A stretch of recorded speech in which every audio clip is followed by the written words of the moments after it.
Hello, and welcome back to another episode of Inside Mentors' Minds, where we dive deep into epic humans and find out what got them to where they are today. Today, we got a really cool guest on. His name is Adil.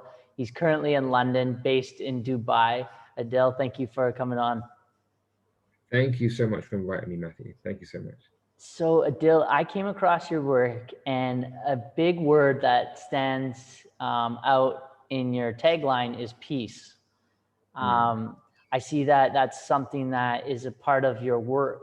Um, do you mind sharing with the listeners, how did you get into this? How did you get into the work of peace, sharing, men's sharing, and all this kind of deeper stuff that you've now been blessed to help facilitate for other men in this world? So I'll give you a little bit of a backstory. So I was born and raised in London to parents that weren't from London originally. My mum is from India, dad is from Pakistan. And growing up, I grew up with, I guess, the social pressures from family of being an Asian brown boy growing up in a brown family, but conflicted because I was living in London in a very predominantly white community. So my uh, view of the world was quite skewed. I didn't understand really my culture. And there are a lot of expectations that come with being an Asian guy. Notably, as you get older, you become man of the house, you're the breadwinner, you support the family, you get your siblings married off. There are things expected of you. You move in with when you get married, you move in with your mother and these kind of things. I didn't really quite understand those expectations of me. I didn't quite like them. So I always had a bit of resistance to that kind of family dynamic and family culture. When I was 17, my dad and my mum separated, and I had just then the following year went to university. Things became a little bit rocky at home, and I decided to come back. My sister was very young, so I wanted to support my mum and my family. But really, that was just the beginning of the build up of resentment towards my family. Like I didn't want to. All my friends were having a great time at university, and I was at home, not really supporting anyone. I was still young, but I felt like I had lost out on something, and so I ended up doing things that I didn't really realize what I was doing until recently. I was emotional spending and I was emotional eating, because of the stress that I felt. I wasn't happy with what I was doing. I had very significant issues with my body, had body dysmorphia, I had insecurities, I was not a very confident man at all. I had serious hang-ups, and this followed through into my later years, moving up the corporate ladder, getting jobs, unable to maintain relationships, but still wanting all this love and affection. There was just many little things sprinkled through my life that just, I thought it was just quite normal. You go to work, you go to the gym, you go out, you party the weekends, and but something was just not quite right. Um, Fast forward a few years, and things at home. I'm still living at home up until the age of 31, feeling that I needed to be at home to support my family. My mum wasn't very well, and I felt that it was my responsibility to be at home. And we ended up having a really big fight. Me and my mum, my sister, we all had a massive fight, and I was asked to leave. And I couldn't believe it. I was like, I'm being asked to leave. I've been supporting. I've been here all these years looking after you, and you're telling me to leave. I was like, no, fine. I left. At the same time, I was going for a very difficult relationship with my ex partner because, I mean, I had to be honest, I had cheated on my partner, and we were trying to repair things, and I just wasn't mentally or emotionally there enough to be able to take this relationship to the next level and understand what it was that I was doing and who I was. So when I left, I was distraught. I had hit rock bottom. I was sad. I was depressed. I was angry. I was frustrated. I had so much resentment built up inside of me. I went to Morocco for a week to a yoga retreat. It was yoga and surfing, so it's a little bit of Nice. yin and yang one. And I just knew I needed to be away from home. I wanted to go somewhere where there was people that were spiritual to some degree, and it was something where it wasn't just some holiday on my own, because I probably would have gone to a bar, met some girls. I don't know what I would have done, something that I knew I didn't want to do.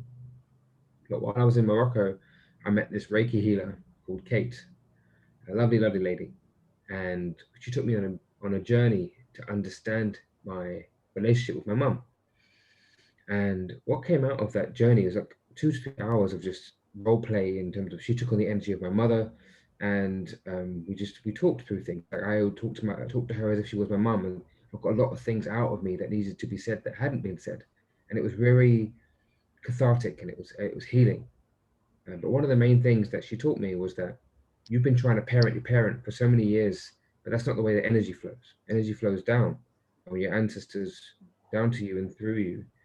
And she said, it wasn't your responsibility to do any of those things that you've been doing all these years. And that's why you harbor a lot of the resentment that you do, because it wasn't in alignment with who you are and what your purpose is. And I was like, Wow. what? Honestly, mind blowing. And she gave me the sound healing bowl and said, this bowl represents all of the love that you've given that you didn't need to give. And if you want, you can take it back. At that point, I just started crying. I was like, how can I take this back? I gave this to, like, how bad of a son would I be if I took this back? This energy. She said, no, you're able to. You need to give yourself that energy back. You're allowed to. And in that moment, I just took a leap of faith, and I took the bowl back, and I just felt this weight just lift off of me. I start crying, and I hug her like she's my mum. I was there, and all I really wanted was love. I felt like I grew up too soon. I didn't really get the love that I needed, and that's really only because my mum knew how to love in her own way. We have love languages, right? And there's love that I wanted, which was for physical touch and quality time, but I didn't feel like I got that. So that was also to do with the resentment as well that I had inside of me, that I just didn't get the love that I wanted, and I just felt like I was giving so much, and but still not giving it in a healthy way. So she taught me that all I can really be is be the example of love. In that moment, I realized that I can't change anyone. I can't change my mum. I can't make her become something. All I can do is be the example. And that's what I took away from that. It's just be love, be the expression of love, and be the change that you want to see in your loved ones, people of the world. And it was that moment where I realized that, wow, I've been really stressed. I've been really upset. I've been really down. I've been harboring a lot of things. And I haven't really spoken about this stuff with anyone. All of the insecurities, all of the way that I've had in my relationships, everything has been kind of kept with myself, maybe one or two select people. But I thought that's what life was as a man. All the things that I felt, the insecurities around masculinity, the feeling of how you should be with your family, expectation, and all this stress on our shoulders. I know many men that just they harbor so much pain in shoulders and tension, and they just think, I go to the gym or whatever it is. But it's so much expectation on us. And I resolved from that moment on that I need to find a way to get men to talk about this stuff, the day-to-day stuff. You know, not every man is out there feeling suicidal or severely depressed. Some men are just getting on with life and feeling the pressures, and they think that that's how life is. So they keep things to themselves. They suppress their anger, or they have outbursts. They keep their sadness to themselves because maybe men aren't so supposed to share how they're feeling. And I wanted just to encourage men to speak from that day forward. And she was, she didn't realize this at the time, but she's the reason why I'm now into men's work, why I want to encourage men to have the conversation, why I want to encourage men to tap into their emotions. How are you feeling? How are you really feeling? So Matthew, I want to ask you now, Matthew, how are you really feeling right now? Man, you've touched my heart, Adil. I literally, when you're saying that, I goosebumps. I feel like I've had a release a little bit. My jaw was dropping while you're speaking, because I have a similar upbringing, but I'd never heard of the energy supposed to channel down, which makes so sense, as I felt like I've been a fish swimming upstream with my energy. I'm so curious as to what did you do? You said the example of love, but like maybe could you get into a little bit, I know it's not probably your style, but get into more of the pragmatic, because I know that we could Yeah. talk in the emotion, but I'm just so curious, what were the action steps that you take after that? Yeah, so it took me I'm gonna be honest, it took me a couple of months before I can go back and speak to my mum. So I just took some time for myself. So I came back to the apartment that I was living in, and I just looked after myself. I made sure that I was grounded, that I had the security that I needed with my job and everything as well, and I had my routine. And then when I was ready to reach out to my mum, I did. And the first thing I did with my mum was I told her about this experience that I had. And we just released, we just talked first of all. And I gave her the understanding that I recognized that she did her best. She didn't know any better. She did the best she could after my dad left, and she held it together. She kept a roof over our heads, and she did great, you know. And I didn't have the understanding and the mental capacity and the emotional capacity at the time to really respect that. Mm-hmm. So I can look back and I thank you. So I thanked her, and also I did express what it is that I missed and what I needed and how it affected me. And there was a lot of resistance, from my mum. It was like, immediate defense. But in those moments, all I can really do, and the biggest, I guess, message that I can give to your listeners, um, is that when dealing with parents or even loved ones, is to look at them as a child. Mm-hmm. Because where I'm dealing with things now, that because of the way that I was as a child and that I didn't get certain things, and this is everything I am now is as a result of that, and I'm working through all these things. So why don't we extend that to our loved ones? Why don't we look at our friends and our families like that, and our parents? So now I can't look at my parents and say you should be like this. I can't, because I look at them and think, well, you're 60 years old now. What's really going to happen? All I can do is give you more love. Let me just give Mm-hmm. you more love. Let me spend more time with you. Let me understand you better. Tell me about your childhood. What was it like? And the more I do that with my mum, and I did it with my dad too, I can't hold any resentment. I can only forgive.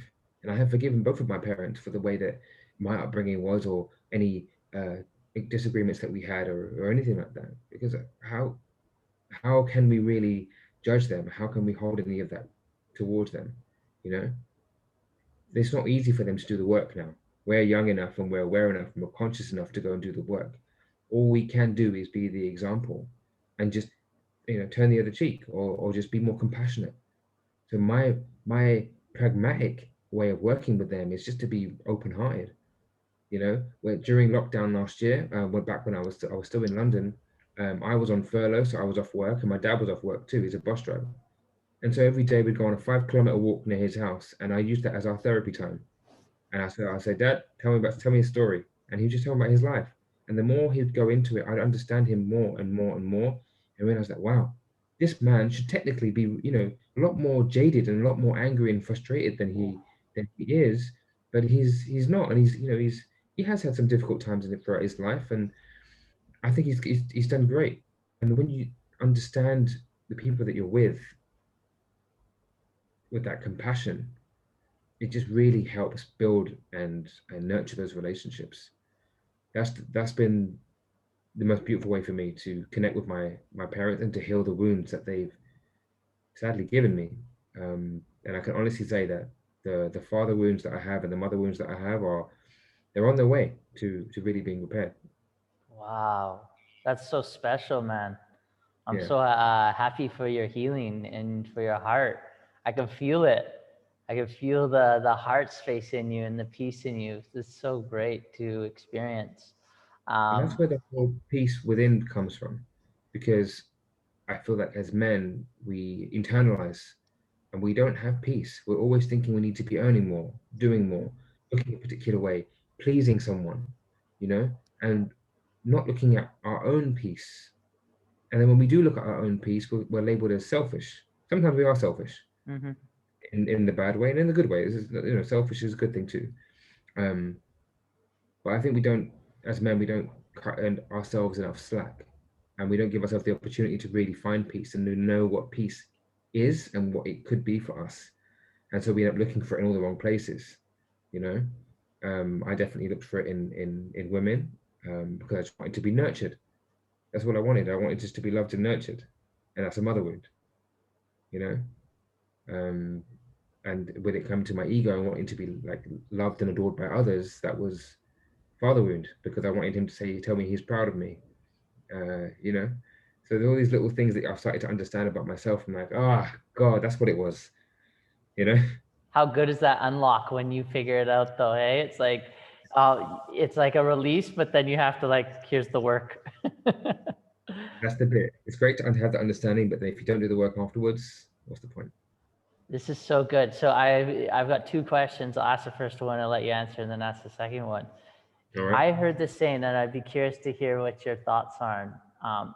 When someone says you're full of self, this was said to Oprah. She said so. She said this once, and she's like, "Yeah, I've had someone say to me one time, almost in a condescending way, like, oh, you're so full of self,' but she said it in a way like, no, but this is a compliment, because she is full in self, actually full inside herself. What's your thoughts on that statement? So I think there's like healthy ways, right? And there's the unhealthy ways. So when you're full of self and you're content with who you are, what you bring to the world, that you don't need the external validation, for example, you are complete as you are, and all you're doing is you're filling up other cups from your already full cup. I think that's beautiful. You are just your love, your full presence, your full compassion. You're sure of yourself, you know what you're doing, you know where you're going, you know what your mission is in life, you know what your purpose is. That's what full of self means to me. Like no one is out there to complete you, you're complete. Whereas full of self in the other way, which could be you're full of it, or you're full of yourself. In terms of the ego, then that's, I would say more from the wounded side, which is we're looking for that validation. So you almost amplify your ego in order to portray yourself in a particular way. So the other way, yeah, like I mentioned before, beautiful. That's my view, and that's what I seek to be and to become. I'm not there yet. I know I'm not, but I'm definitely working on my way towards that. What about you? What did it bring up for you? Well, another one that I thought was interesting. You're so self-centered. Mm. But like, isn't that, I mean, that's why I meditate, really. That's to a good. become, to become centered in myself. Like, because when I get off centered, that's when I say things incorrectly, make moves. My body awareness isn't on point. Like all these things when I'm off my center. I'm not from a grounded place. So I find these little sayings interesting, how we've come and spun them in almost a negative way. But in actuality, if you break it down, it's like being self-centered is actually really a good thing. Well, good or bad, right? These are all subjective, but like how you can see it from one side to the other. What I would also say is that be mindful of the person saying it, right? So if the person is saying, "Hey, you're so full of yourself, you're so egocentric, you're so self-centered," that's a reflection of them, right? So anything they say to you is a reflection of themselves. What is it that you bring up in them that is an insecurity or a wound? Why are they saying that? So now whenever anyone says anything to me, I'm thinking, okay, where's that coming from? Okay, that's not my shit. That's not my shit. Where's that coming from? You got issue with me about something? That's you. Let's talk about it. And it's received very differently, by different people. And Sure. often it's perceived as, what you're talking about. You're deflecting. It's not about me. I'm angry at you. I'm pissed off at you, or you triggered me. Okay, well, I just want to understand, where does that come from? Because I've only been in your life for a short amount of time, or however long, but this has been with you for a while. So it clearly started from somewhere. Whew. You must be a very introspective friend, which is good. More so now, definitely. But I pick and choose when I can have those kind of conversations, for sure. Sometimes just maybe silence is golden, or okay.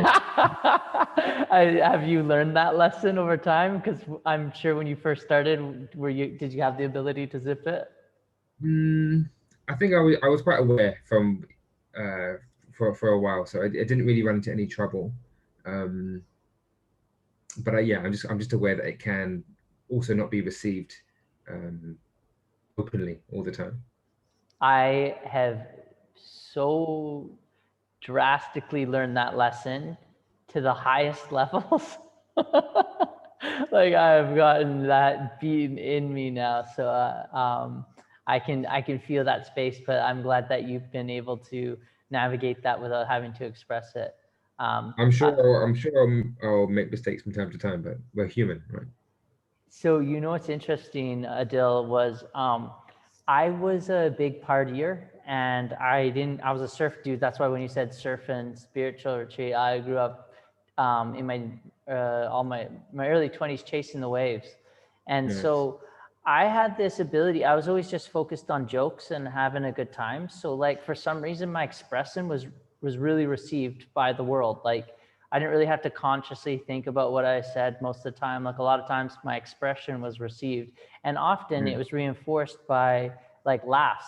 So when I got sober and like had the awakening, I started like doing all this research and learning all this other stuff. So then I just was again freely expressing in terms of this. It's like, oh yeah, like, do you know where that comes from? And then all of a sudden trigger and then get shot back with all this energy. But I didn't have that conscious awareness that like, oh yeah, people, we want to like ask if they want to come in. We want to be gentle with that. And if they don't even ask, we don't even want to bring it up, really, right? Like, it's not our place. At least that's how I've navigated it. So that's interesting that you say that you've had that, because I've failed at that miserably. Yeah, no, I completely understand. And I guess that's where also my experience as a coach comes from. Sorry, 1 second. No worries. Something.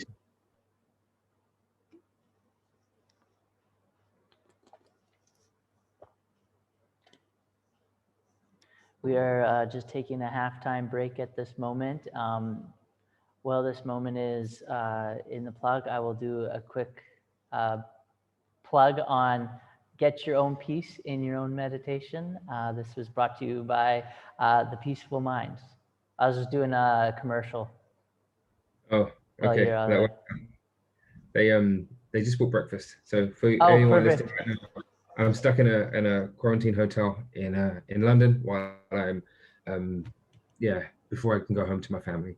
And day one of 10 right now. Oh, this is day 1 of 10. So now I know that they're going to be smacking the door at whatever time this is, 8:34. They should do like a reality TV show, like how was your quarantine, and like have hidden cameras on different people's quarantines. I was thinking of doing some kind of like, documenting this whole process, but like we said earlier, I'll just actually take this as a Vipassana style, and just really make the most of this. Use this time to solidify my practices and my meditations, and just stay aligned. But just going back to what you were saying earlier, around like when we bring up certain things, this is kind of, I guess, where my coaching comes in, and that's where my experiences come up now, is where I'm able to navigate my way around these maybe more sensitive conversations. If I notice something in someone, they have triggers or certain things, I'm able to just to raise them in a particular way. And yeah, it came from me having to have these conversations with my coaching clients. So they say things that they're stuck moving up in their career, or they're having trouble articulating certain things to their wives, and then really all I can start doing then is saying, right, let's go way back, because it's nothing to do with what's happening right now. Let's go back to when you were younger, or when was the first time you felt that you couldn't express yourself, and we start to unlock these moments, and these little aha moments throughout our lives that we start to recognize, like, okay, great, now it's time to do the work, like you said, and that's what's really given me the experience to know when to say things and how to say it. Otherwise, it wouldn't make me a very good coach if I just triggered everyone all the time, Well, they say that your guru is your best friend and your worst enemy. Yeah, and I actually say that to my friends who are in relationships. I say your partner is your guru. Whenever you have an argument, whenever you're facing confrontation, look for the lesson. Always look for the lesson. They're teaching you something. There's nothing wrong with your partner. There's nothing wrong with your partner. There are things that maybe they can work on, but they're also reflecting things that you need to work on. Take the lesson. Before you move away from any relationship, find the lessons within them. If you're having any struggles. That's so beautiful. And for all of my 20s, I basically I wouldn't call it I wasn't in an official relationship, because I really wanted to spend the time getting to know self and changing my character and who I was. I was like, I can't bring it. Like I was a mess, so I couldn't bring anyone in on this to the heart. But I felt after like about being basically 9 years of being single, I was limited in my self-development. Like it was time for me. It's like there's only so many meditations and things. I was like, I'm ready to have a light being shined on me from a different angle.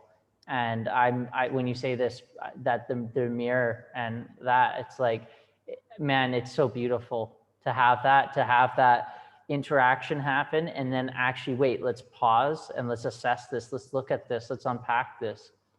Where conventionally before in my younger days, and in my other relationship, it would just be like just one-upping. It just get higher and higher until it could combust. Exactly. It's just that because it's coming from an unconscious place, right? You're just not even able to understand and comprehend what's really happening here. And all you've really got in any relationship is a little boy and a little girl, or a little boy and a little boy, or a little girl and a little girl, just fighting each other. It's just unloved little versions of ourselves fighting each other. That's all it is, you know? And the Wow. more I understand that, I'm just like, wow, we are so not that complicated.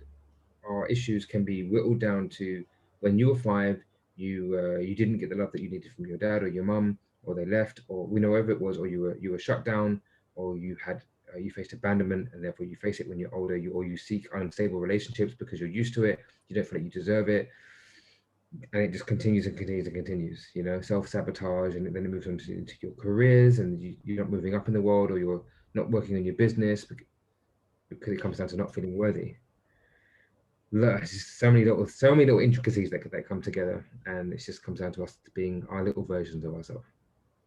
Man, it's so good. I'm so interested in all this stuff. I'd be curious, what's your process to like wh- what's your process to for you in a coaching session to navigate a trigger? And then what do you teach people to how to navigate a trigger in a relationship through communication? So I don't really focus on relationships really, but it clearly it comes up. You know, so Okay. for example, right now I'm running a 10-week program with some men. So it's a 10-week container, and the men on the program get given a module to do every week. If we look at, for example, the one around relationships that came up. So this week, well, last week was talked about relationship with money, career, your partners, sex or sexuality and your body, and a few other little things. So what I'm doing on this course is I'm trying to understand the men. So the same thing what I would do with my one-to-one coaching. The first 1 or 2 sessions, I'm just trying to understand. I want the man to talk, and I want to understand him, how he moves through life, what his interactions are like, what was his vision, where did he want to be in 10 years' time, what was his vision when he was younger, how has that changed? I'm looking for the areas in where he didn't excel, or he stopped. Where did he stop himself and why? So I'm looking at those kind of patterns. Now I'm looking for those same patterns in other areas of his life. Okay, what's your relationship with money? Have you got an abundance mindset? Is it scarcity? What were your parents like with money? How's that affected you? Is that come up in your relationships? Do you argue about money? Okay, what do you like romantically?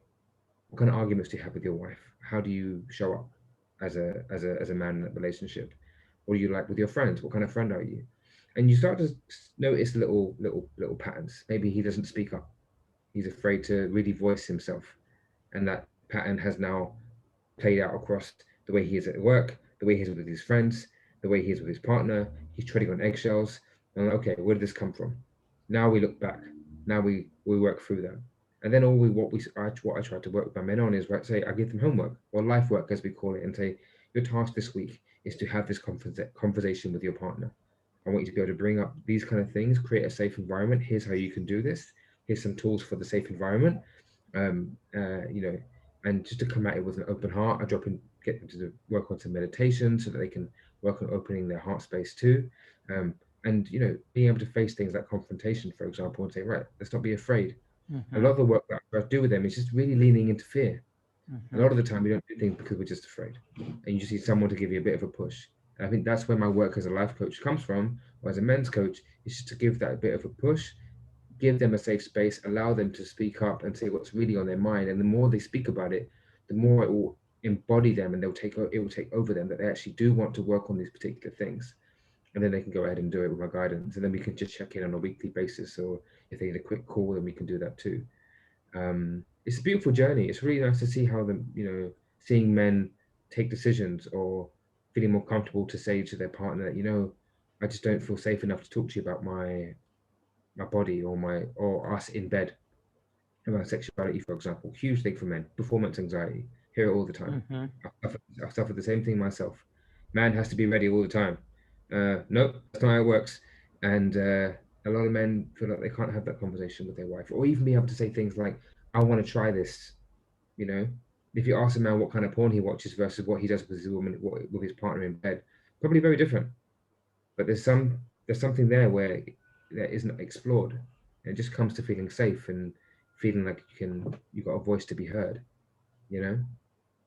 And I also encourage men to, when they are looking at their relationships, to to really be more compassionate and to listen. Teach men about the art of listening, which is just shut up and open your heart and sit there with them and don't always try to fix the problem. As men, maybe you can relate. We'd like to fix everything and solve, and we find it hard to listen without trying to hear how we can fix something. Um, and that's also something that comes up a lot with the men that I work with.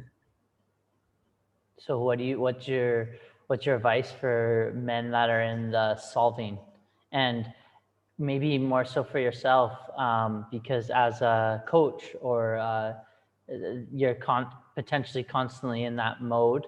How do you navigate that in your relationships? So as a coach, I don't want to fix anyone. I'm not here to solve anything. I'm here to kind of unlock and dissolve. So any issues or solutions or problems that you have, we can just dissolve them together through understanding of the self, um, and then some action that you can take forwards. But when it comes to not being in a resolution mindset for the men that I work with, it really just comes down to it's not your responsibility to fix anything ever, unless you broke something and you've got to physically fix something, go fix it. But it's not your responsibility to actually fix and solve. And when it comes to our partners, I'm thinking of it in a heterosexual relationship, but wherever there's polarity between the masculine and the feminine just wants to be heard and held and feel secure and know that you're there. They don't necessarily always need you to go ahead and fix something. You can just be there and listen and really listen and console, hold hands and hug and say, I got you. That does far more than saying, okay, how can we fix it? Okay, we're going to have to get money from somewhere. No, you're just in your head. She's not feeling heard. It's making things worse. And I find from my experience, that's not what our friends or our partners need in those moments, unless they say, I need you to do something about this. And maybe it's about saying at the end, I got you. I'm here for you. I support you. I love you. How would you like me to help? Would you like me to help? Or what do you need from me right now? How can I make you feel better? Or whatever it's going to be. Asking more questions like that rather than That's thinking so that good. yeah. That's so good. It's so needed. It's actually something I'm really trying to be mindful of. The actual phrase that I ask is, "How can I best support you in what you're Yeah. going through?" Because like, although that's almost a solution in itself, but like we have to do something at some point. I can't But just sit there. No. it opens up the conversation to your partner saying, I just need a hug. And then you're like, Mm-hmm. cool, I got you, you know? Mm-hmm. Um, so it's a solution, but it's still an open solution that is not just you trying to fix something. It's actually, okay, it's more now, what do they need? Mm-hmm. Which is a really nice question to ask, because what I found from me asking it is that there's like this pause and then she tunes into herself, which is like Mm, a really beautiful thing. It's like, because part of her journey since we've been together is getting her to listen to her intuition or internal guidance system. And so what it's doing is like it's constantly getting her to tune in. Oh, what do I need? What would I need to be best supported? What do I need in this moment? And it's just constantly checking in. So it's been a really good process. So I can echo what you're saying, Adil. I have a question for you on your gut instinct. How how in tune are you with your gut and your gut instinct, that inner feeling and your raw base emotions? To my understanding, it's something that I've been working on for the last 6 years. Mm, So I feel that I've become, I, I actually studied the importance of it 2.5 years ago, and like really went deep into it. I was doing it before, but then once I studied the importance of it, then I like really connected to it. So I'm really constantly listening to that part of myself. nice. The reason why I bring that up is because obviously you just reminded me about it. But I was listening to a podcast the other day with Gabor Mate. Yep. Do you know? Yeah. And he was talking about how nowadays, as we get older, we're not really in touch with our gut. We were thinking too much. We're too much in our heads. But he said that's not really your fault. because Mm, when we're a child, we don't have this any refrain from our emotions, right? If you hurt your foot, you're gonna cry. You're upset, you're gonna cry. You're angry, you express anger. You're sad, you express sadness, until your caregivers start to ask you or shout at you to play down those emotions, right? Shh, don't cry. Or mm, why are you crying? Stop crying. Um, don't be afraid, or whatever these things are going to be. You slowly start to move away from your instinct, from your emotional perspective. You start to suppress because you realize that if I express that, I'm going to be told off, or it's not going to be received well. You know, you're you're seen as a better child when you're humble and you're quiet and you don't make mm-hmm, noise. And then they wonder why we're not in touch with our gut instinct as we grow up, because we're told not to be in touch with our emotions like that, and not just mm-hmm. to feel it. They come. It's to like, nope, deal with it later, or don't deal with it at all. Yeah, So it's right. it kind of feels like the way I describe it is like trying to push a ball underwater, and you just try to Yeah, push it down, it's gonna come up, and then you try to push it down again. But like in actuality, in my experience, if you let it go, you release, and now you have the connectedness. To give you an example of how I listen to it, this morning I had a busy morning, and I felt into my energy, and I just looking at my week, intuitively feeling into my week, and I'm like, okay, if I want to show up with a clear energy, I actually, my mind wants me to do more work and get more done, but in the short term, it will get me more done, but the long term, it's actually going to cost me energetically. So I need to actually stop right now and go have a bath. And I went and yeah. had a bath at 10 a.m. this morning just to like tune into myself. And what I do is I just close my eyes and I just feel into my body, to tune into those messages. And one of the messages I'm getting right now, which is really beautiful, and it'd be cool if we follow up on this and come after the podcast. Something's about to happen for me. I'm keep Mm. getting a feeling, and so what's really nice is instead of doing more, I actually am just being more. And then something's going to happen in the next 48 to 72 hours, and I don't know what it is, but I'm just because I get these messages through feelings. It's not through words. It's through Oh man, feelings. I'm excited to hear what this is going to be. But you know, Yeah, you mentioned I about it don't know because what. we actually are we're human beings, right? We're not human doings. So Yes. so brilliant. Exactly, tapping into that. And this is the last few years, I admit that slowing down for me has been a thing that I've had to work on. For sure. Knowing how to actually just rest and relax and not feeling like I have to be productive all the time. Mm-hmm. Again, very masculine, right? Doing to Mm-hmm. be doing something. Do. And then if you don't, you feel guilty. Well, Mm-hmm. I definitely I felt guilty. So now that I'm working for myself, I have no full-time job. I'm just working for myself. I feel guilty if I'm just lying down, or if I'm just watching something, or if I'm not doing something active for men's work, Mm-hmm. Um, but I'm getting better at just being kind. I love that, and I love that you're giving yourself that. My friend just was got ill recently too, and it was something I was just curious. It's like, are you like he's an entrepreneur himself as well? And I was just checking in, man. Like, what's going on? You still going at it? Or are you honoring what you're experiencing? And I was so like I'm unattached from what she does, but it's always so nice for me, especially when humans are kind to themselves. And so Mm. I would like to appreciate that inside of you, that you're, giving that kindness, because it's something that's not fully appreciated or taught. And it's actually looked down on in the conventional world. And so Yeah. part of my work is teaching people to be essentially house cats, learning to take care of themselves, be kind to themselves, and listen to that part of themselves. And something along the way that I've learned, and I'd be curious to hear what your thoughts are on this in your process of learning this, is um, slow down to speed up. Yeah. I think it's a great phrase, and I haven't embodied it as much as I could do. My ex-partner spoke about this a lot.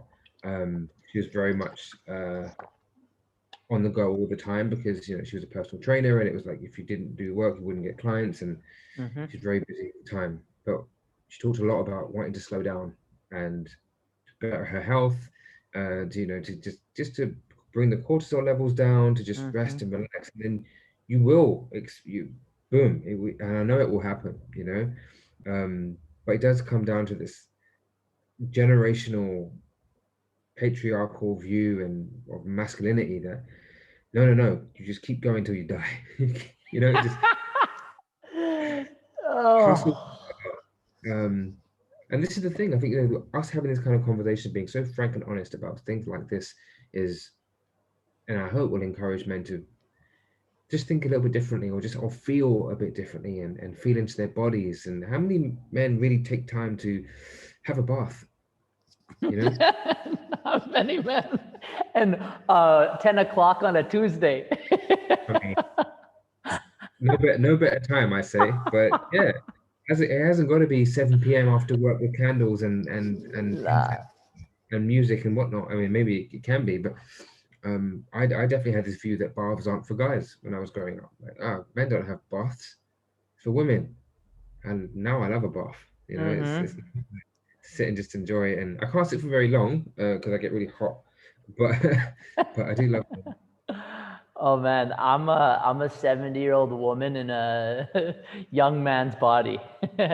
As a young kid, I was guilty of taking my mom's house coat, her slippers, all her like products and stuff, and I just love taking care of myself.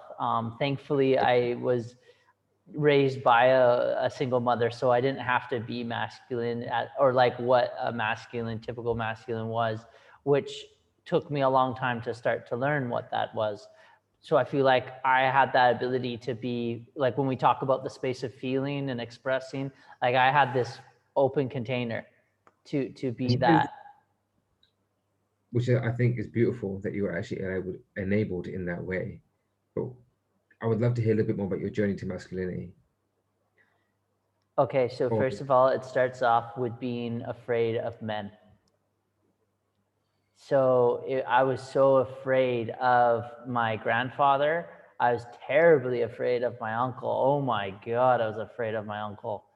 And then just men in general, like, and the crazy thing is I was turning into one, like facial hair was coming in on all this. And I was like, man, you put me around women. I was the guy that like, I'd have my friends' moms, like it would just be me and them. Like sometimes like friends would be out and playing and stuff, and I'd just be like having lemonade and this and that, and we're just talking. And I kid you not, I was the kid that like moms cried to, I don't know. I guess it was this gift to just emotional intelligence at a young age.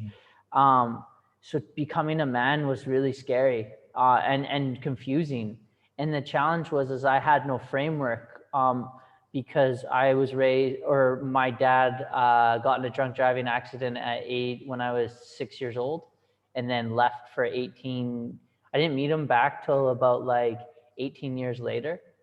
well, So, which in one hand, thankfully, wasn't raised from him. Not that I actually come to really enjoy him and love him deeply. But I think in that time, in my formative years, I think it was a blessing to not have him raise me, because what I could do is start to frame my own ideology of masculinity and what a man is. So then I could start framing it in my own head. And so the journey to becoming a man uh, was really challenging, especially around women, because I could make these just connections with women right away, but then when it came to a sexual connection, completely repressed. It's just completely in the friend zone constantly. So then that led me to learning seduction, which then teaches you masculine frames. But I think part of that industry is really powerful because it teaches you communication, but then another is like it's constant needing to get something and not interacting just authentically, which obviously I couldn't at the beginning, really, to be honest, when I was interacting with women. It was like what happened, Adil, was I could talk to women when I partied and when I drank and did cocaine and all that, but when I got sober, I lost everything. everything left. So then I was an empty slate, with left with nothing. So I needed to find, and so I was just on a search, man. I tell you, I was on a search to connect with men, older men too, especially, to just Yeah. have this guidance. But on that way, I'll be real with you, my man. I found a mentor at one point, and I didn't realize this. So I had a couple mentors, and the first mentor, it was framed really well, and I had a really great relationship, and it was like kind of the what is it in the kung fu movie, Master Miyoti or whatever his name is, where wax on, wax off? What's his name?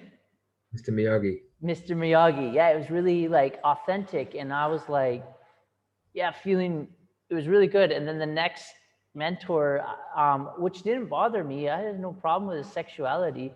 He was gay and ended up, yeah, like coming on to me halfway through our mentorship. And so it really diverted me. Again, I was just getting the masculine frame. And then that totally threw me for another loop, which thankfully now allowed me to go. I lived in the jungle of Costa Rica, isolated, and I had to unlock a lot of that to where it brought me today, where I realized the framing that I was after, and I think you'll resonate with this, is I was so confused about my sexuality because I'm like, I don't want to be a dickhead to these girls. But when I'm a dickhead, the girls like me. But when I'm myself, these girls don't like me.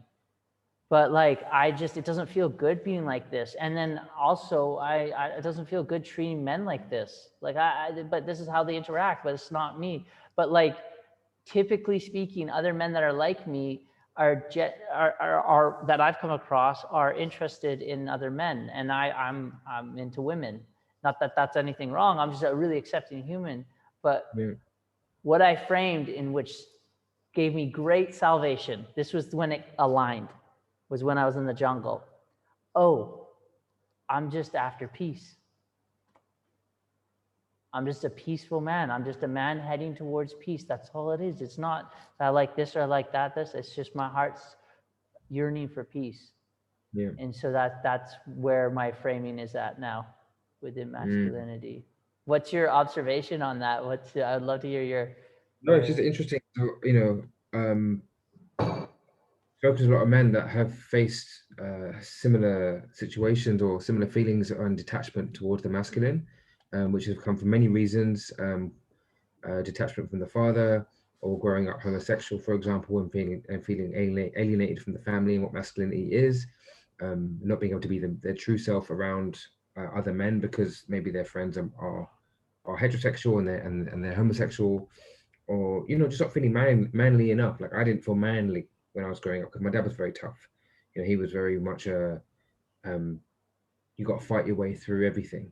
You always have a solution and be resourceful and know how to change a tire and typical man stuff from my point of view growing up. So when I hear men that have transcended their difficulties with masculinity, I always find it interesting to hear what steps they took. And one of the things that I hear the most, and one thing that I encourage the most, is actually to find older male role models. That's the greatest way, and to foster relationships with other men in a social settings where you feel safe, which is why I run these men's circles as well. Is to encourage men to have those kind of conversations with different kinds of men. You've got in the men's circles that I run, men from all over the world, different parts of Dubai or the UK as well, and different sexualities and different varying levels of how tolerant they are to different sexualities as well. But in that circle, we're all just men. Everyone's there to love and honor each other and to hold space. But I think as men, we want that connection with other men. We crave it. And so when we don't get it, there's always something innately missing. And especially if we have an absent father, for example, or we have that fear of the father or father figures, it can be very damaging and very difficult to come back from. So I applaud you on your journey and actually how you've overcome and transcended and now bringing together your masculine and feminine energies, because clearly you have a lot of strength, and to see that now, to bring yourself that peace, that's a lesson in itself, for one that should be, I hope you tell this story many, many, many, many, many times to many people. I appreciate you, brother, and I appreciate your acknowledgement. It means a lot. And part of my journey was not doing it just for me. And that's why I share like an open book, because I know that like I've come to peace with all of it, right? So then it's no longer, it's there, but it's not like, I love the saying from Oprah. She says, um, forgiveness is not forgetting, forgiveness is remembering without anger. Hmm. And so I've been blessed to spend so much time in isolated environments, in jungles, in sensory deprivation tanks, and floating and psychedelic journeys, that I've been able to tap into a deeper sense of peace. I've had to, because it's almost been out of necessity to survive. Hmm. But in that necessity to survive, it's brought me great peace. So I feel greatly honored to be the version that I wanted, and was looking for guidance from when I was younger. And I just feel so grateful that I've been able to log on to social media now and just maybe put some of those messages out there that I could have used when I was in some of those times, you know? It's Yeah. powerful what we get to do, and the work that you're doing as well, for other men. It's just, and holding that space. It's so powerful. Adil, I'm curious, like, what got you on this journey? How did you start? What happened? So really, it was that first story that I told you about my mom and the Reiki healer was the ultimate beginning of knowing that I wanted to work with men. And then afterwards, I just, similar to your journey, I just needed to find a mentor. I needed to look at other men's circles and how is this done. So I joined a men's circle, and like an online men's circle with this, which was run by this guy called Alexander Cottle, based out in Devon in the south of England. And it was a 4-week container, and it was just, it was like 11 men on a call. And I admit, I joined it because I wanted to learn, so I was taking notes, and he saw me taking notes, and he pulled me up on it, and we spoke about it afterwards. And I said, look, yes, I took notes because I thought what you were doing was really awesome, and I want to do the same thing.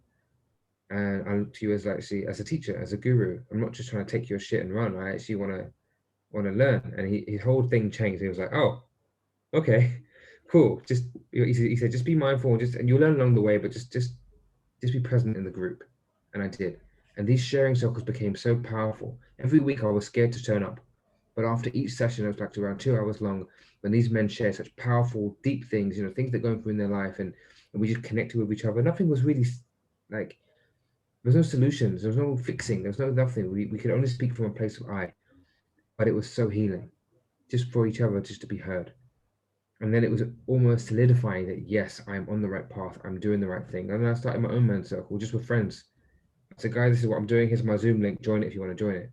My brother joined, my friend joined, our ex-work colleague joined, and we just have every Sunday at 3 p.m. we have a little chit chat for like an hour, just about what's going on and what they're feeling.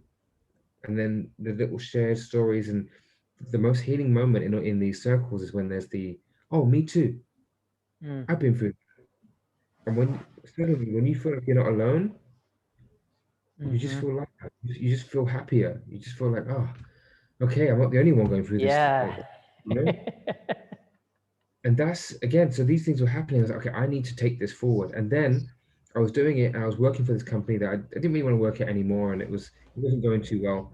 And I was going to give my notice. I was going to have my notice in, and I decided to wait, and I waited, and the company put me on furlough, which is 2 months. They put me on, but they still pay you, but you're not allowed to work. The government just pays. I was like, oh my God, this is a blessing. So during those 2 months, I just enjoyed myself. I took the time out that I needed. I rested. I was on my bike. I was connecting with nature. I was meditating every day. But the key thing I did, I took a life coaching course.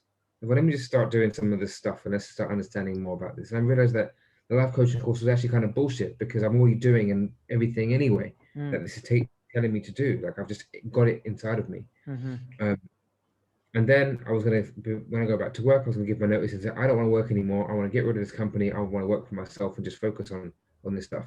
Again, I waited 2 days because my meditation told me, just wait. I waited, and then they called me into a meeting and they said, we're going to let you go. So, oh, okay. And here's some money. Oh, no So, way. so had I given my notice then, I wouldn't have got any of that. But I listened to my body and my mind and my heart and my soul during that meditation, and I waited.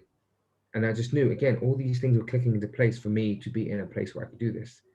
And I could give myself to this life-changing career of giving back to other men. And the more that I spoke to men, the more I realized that this is needed. But what I'm noticing a lot more is women telling me that this is needed. Like, oh my God, thank you for doing what you're doing.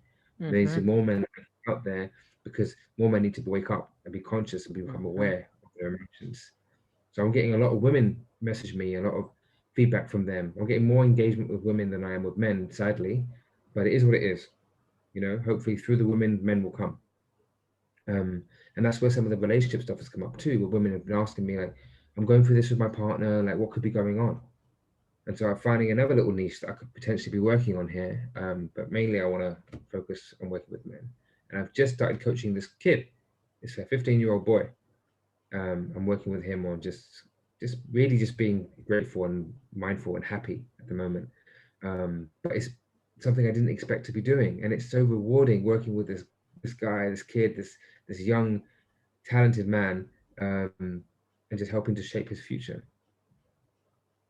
Oh, wow. Could I have had an Adil at that age? I could have done with me at that age, like, so it got me Wow. thinking, wow, actually maybe I'll start working with adolescents and adolescent boys, or because if I can work with adolescent boys, there's going to be no need for men being coached. It'll just be let's just work with them from a younger age, and the generation of men are going to be far more emotionally aware and intelligent. So I'd be curious also. I just love running things by what people think. I'm like, it's like what the world doesn't want to hear. It's like, what do you think? But for me, I find this like perspective is, I love hearing people's perspectives. But are you aware of Ty Lopez? Do you know the internet marketer, Ty Lopez? No. He was the infamous like guy in his garage with his Lamborghini. Oh, Hey, I'm okay, yeah, I just think here with my Lamborghini. It was like a right. couple of years back. I Anyways, think he was working with one of the top psychologists, and he asked him. He said he was like started studying the brain because he was about transformation as well, and he basically said he was talking to a psychologist, and the psychologist said, like, your best bet if you really want to make an impact is trying to get people before 25, because like after 25 you're going to be like, it's going to be more of a challenge, and the impact that you can make is before the age 25. So that's why he actually changed a lot of his marketing, hence the Lamborghini as well, to a younger audience. And so a lot of his audience is a little bit younger now, and he prefers to work with the younger. I mean, I don't know if this is still, I just know that was something he said back then. I mean, So it's important. If we can work with the youth, we can change the future. That's the way that I see it. For whatever reason, as long as we're all working towards the greater good. Some of these marketing gurus and programs aren't necessarily, in my opinion, doing that. But if we can give back, if we can help foster more beautiful connections and more open hearts and more honest conversations, I think the world will be a better place, and we need it right now. so I'm curious, like, have you, and what's your experience with the male ego? Because like one of the things, the challenges is like some of the men that I've come across that would benefit from the help of this deeper work are the kind of the hardest to crack into. As a man helping other men, like, again, we have to be tough, man up, these sayings. But like, how tough are we by not actually being able to express? And it's something that I'm going to do a post at some point in my life about. I watched a documentary with Eddie Hall, the world's strongest man. Yeah, I met him. Oh, you met him? Okay, Yeah. cool. Well, there's a part in his documentary where he starts crying. Yeah. And we're told that if you cry, you're weak. But here is this, literally the world's strongest man, and he's crying. So he debunks that exact saying on his documentary. So talk to me if you've had to navigate this, what advice could you give me within this realm, and how do you go about it? So first of all, I can never work with anyone that doesn't want to be worked with, right? So if a man doesn't want to see, he won't. Mm-hmm. That's the first thing. And when I first started doing this and my marketing, or not really marketing, just my posts, and I was thinking about how am I going to get as many men as possible? And then I realized that actually, if a man isn't ready to listen, if he's not ready to see, then he won't. That's the first thing. But then I realized that all I could be again was the example. So my posts are super raw. I dropped my ego and I just spoke from the heart. Talk about real stuff, things that are going on in my life. And so through that, by dropping my ego, I can allow men to see a real man just speaking honestly. And my hope is that it will allow him to feel safe, or think, or at least think about something in his life that he's going through, or maybe he's gone through something similar and may want to reach out. And that's exactly what started to happen. Men that I didn't think were going through anything, because you perceive to be a particular way, started reaching out to me saying, thank you, your post was so like eye-opening, it was so raw, it's got me thinking about a lot of things, and actually I want to have a conversation with you about it, or it's enabled me to speak to so and so about this stuff too, because I've got a problem. I did a post on debt where I'd got myself into ridiculous amounts of debt. Well, for me, it was ridiculous, like 13 grand worth of debt over many years of emotional spending, not dealing with it, not telling anyone. I had told my mum at the time, but there's a lot of shame around that. And I felt that I had to keep up the bravado of me spending on my credit card and be going out and being social and having fun. Again, living in my ego, how am I perceived, and Mm-hmm. not dealing with the issue at hand, and suffering so much stress about money and always moving from job to job because I had to keep paying my loan, and then to talking about it so openly and frankly, to how I got out of it and what was going on, that encouraged actually a lot of people to come forward and actually ask for advice about, okay, look, I'm in the same situation, or I can't tell my partner. Like, no, you need to tell your partner. You need to just get this out. Like, just talk about it. Don't go through this on your own. You know? So when it comes to the ego, and I've struggled with the ego myself, and the main place that I struggle with my ego, far less now, but the main place that I did was when arguing with my partners. Because normally an argument is about me or something that I haven't done or have done, right? And I'm instantly defending myself and explaining to them why they're wrong for thinking and feeling the way they do. And the one thing that I've learned is to drop my ego, because their feelings are valid. No matter what you did or didn't do, the feeling that they feel or anyone feels in that moment when they're talking to you or expressing or crying is real. That's a real feeling. It's actually happening. They cannot control that. That's going on inside of them. What good will it do to win an argument in that moment? Literally no point. Mm-hmm. And if you love this person that you're having an argument with, why would you care about being right or wrong? If you're right, well done, you're right. But now she's more upset or he's more upset, and you've got the crown. Okay, well done. But now you're not talking, and there's now this fear or mistrust, or there's lack of security, and her feelings or his feelings don't feel validated, and now there's even more disconnection. Whereas if you just drop into your heart, look at the person in front of you and think, oh my God, like they're feeling like this, and you just give them a hug and you pull them close and just say, I hear you, I feel you, I'm sorry. Or even if you don't want to say sorry, you just hold them and just try to be a bit more introspective. And if you have to say, I need a bit of time to think about what's happened here, but just hold them, you know? Drop the ego. There's no need to win. There's no need to win anything. So what if they win an argument? And that's my biggest lesson. Drop the ego in those kind of situations. We don't need to be right. You know? Biggest lesson for me. I literally just did a post on this today. Yeah? Yeah. Oh, Yeah. awesome. It's so important, man. Like, just to be right for the sake of being right. It's like how, we're not gonna. It's limiting our growth.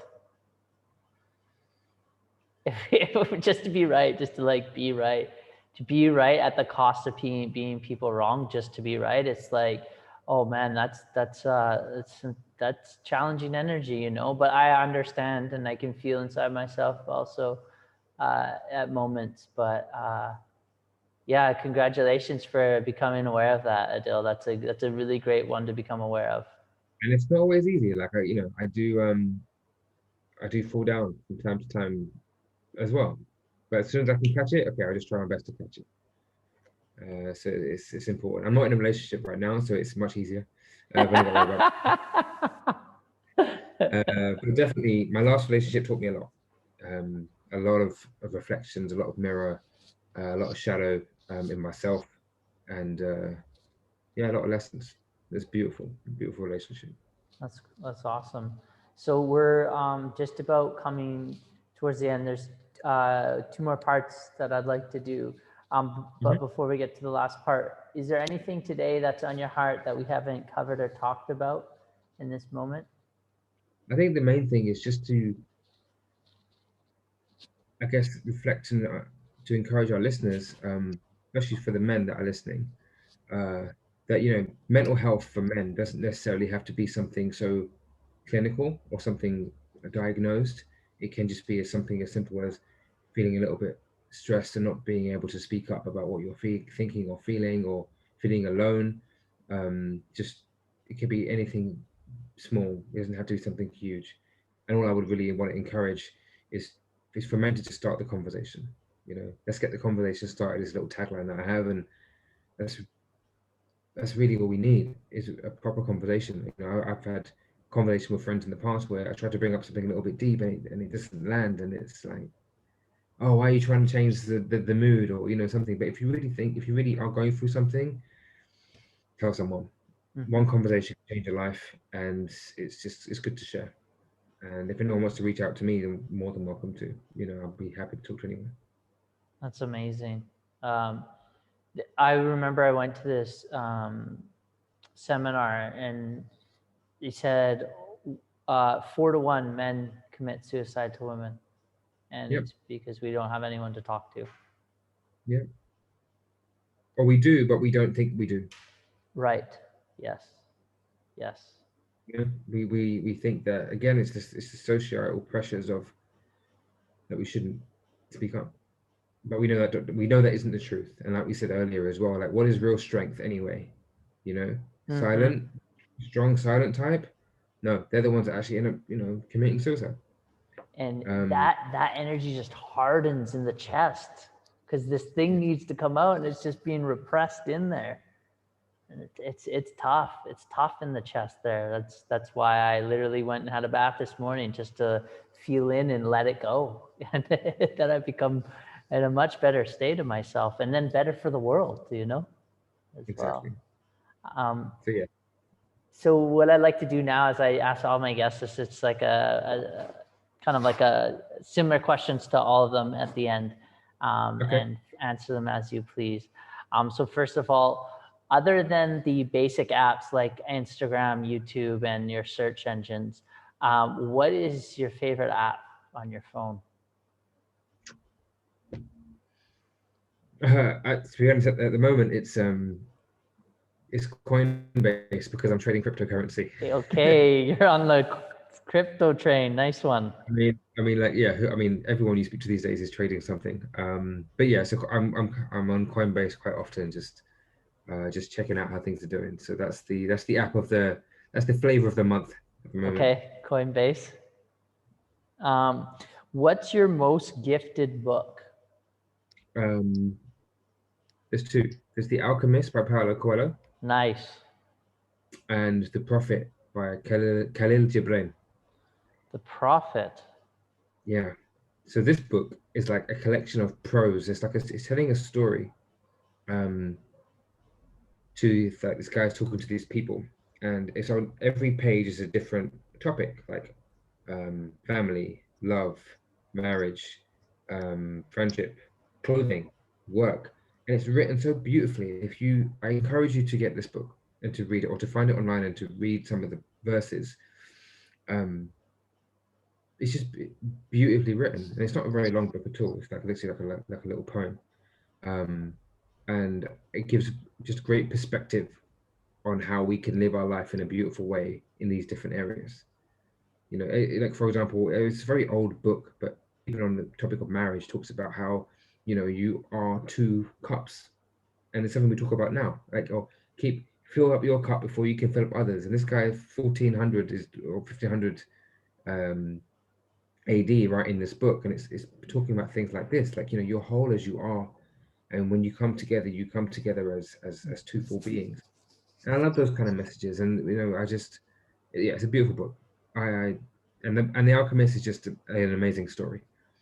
It was the first book that I read that was more spiritual, so it's my first book in that sense. That is my most gifted book for people that are ready to start. Nice. I gifted it. I've got this young man, and I feel so honored to be in the space that I am with him. And he's a young Indonesian kid, and he's one of the cleaners here at the house. And I gave him that book in Bahasa, Indonesia. I went and bought it off online and gave it to him in his language. And I asked, do you read at all? He said, nope. And I was like, okay, well, are you interested? He said, yeah. So I said, all right, here's The Alchemist. So it's a really good book, really good book. So if you could put, let's say, a quote or 2 to 3 sentences, and you could put this billboard in the busiest street in Dubai, and you could get this message out to like a lot of human beings, what would you want to write on that billboard? Wow, God, that's a big one. I think it would say something along the lines of, men, full stop, get out of your heads and into your hearts and find peace within. Man, that is such a good message. I should write that down. I love that. It's so true. Get out of your head and into your heart. It's so true. The journey from the head to the heart. Yeah. It's how I've experienced some of the levels of peace within myself. Everything is here. If we're dealing with anxiety and stress, we're in the future. If we're dealing with sadness and grief, we're in the past. If we just stay present, we're peaceful. So good. What is a recent habit you've acquired in the last 6 months that have changed the game or your ability to perform or be present or more caring? What's a new habit you've acquired? Something that I flipped between over the last 6 months that hasn't been consistent, but it's semen retention. Ooh. Yeah. That is a really great topic. So maybe for another day, but yeah, semen retention is something that I've dabbled with since last year, but I've been more mindful of it this year for sure. To kind of harness creativity and just keep some power. Do you have anyone you listen to or anything you're learning to harness that? Or I will be purchasing a course by Mantak Chia. Yes. I have his book on his ebook. If you want me to send it. Yeah. It's Sexual Kung Fu, Cultivating Masculine Energy. 100% send it across. Okay, I'll make a note right now. Thank you. Wow, look at that alignment. I read it in the jungle. When I was in the jungle, I got that book gifted to me, and so that's, to be honest, man, I've been so hot and cold with this one. I feel I'm a people learner, and that's actually part of the intention of coming to Bali, is to connect with someone that is in a similar space that can that can have conversations like this with, to kind of get to understand it, because I felt like through the book it's really good, but like I can't ask the book questions. And like this one's a gnarly, that's a big one to understand within the body, you know? I completely get it. But yeah, also this is going to be great for my 10-day quarantine. It'd be nice to actually have something to focus on like that. Yeah. Okay, that's perfect. I'll send that through. Appreciate it. And I asked one other question, but what?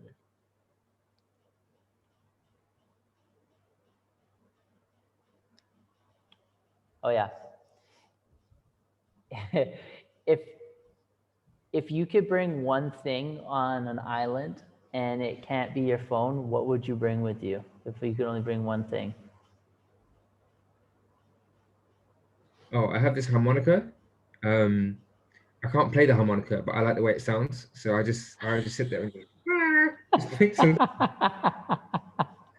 So I probably sit there with my harmonica, to be honest, like just to sit and yeah, just make some music, not just listen to my own voice. That's cool. Can't There's this can't. guy called Moses that I saw on Instagram, and he's Italian, but I think currently in London, and he beatboxes with the harmonica. Oh, And it's just an that's cool.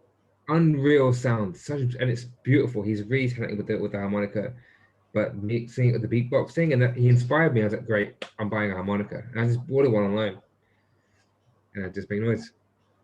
That's a cool one to learn. That is a cool one to learn. I dabbled on that for a little bit as well at one point. Yeah, I'm not really fussed about learning it. I just like making the noise with it, making sounds. Nice. That's exactly where it stopped for me as well.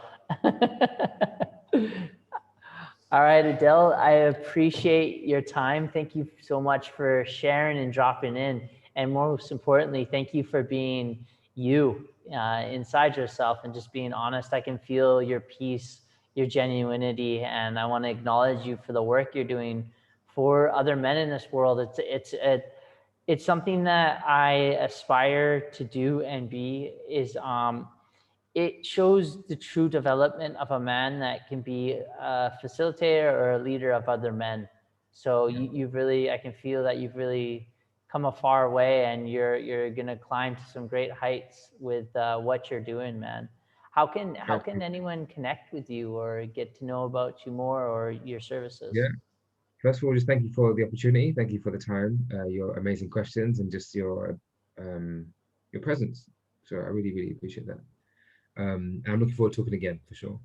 But yes, I can be found on Instagram.